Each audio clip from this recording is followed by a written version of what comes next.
It's cotton harvest season in Burkina Faso.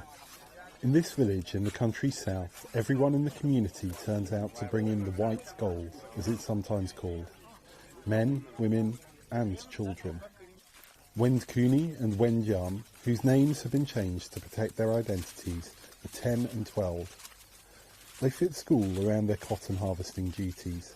I am 10 years old. When I get up in the morning, I go to school. When I come back, I go to the field to go to work. At school, we have a lot of work lessons. My favorite subjects are geography and science.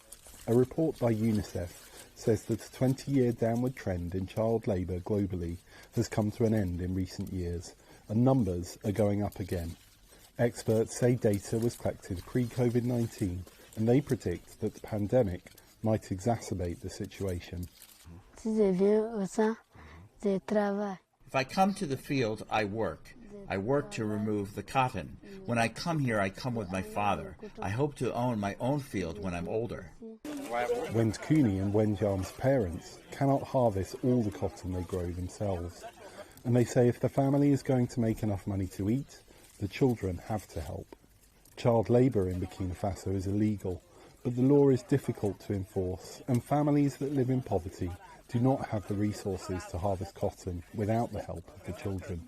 Many countries, although they've adopted good policies and laws, the ILO Convention on Worst Forms of Child Labor is universally ratified. They're facing headwinds in terms of lack of economic growth, inequality, persistent inequality, and continued, pervasive poverty. Experts say cotton produced with child labour makes it into the international supply chain easily and can be found at all levels of the fashion industry. However, advocates say while this is difficult to stop, it is possible. Arissa, a human rights non-profit advocating for global rights, says brands need to ask questions about the origins of the cotton. One thing is for brands definitely is transparency and knowing where their cotton comes from.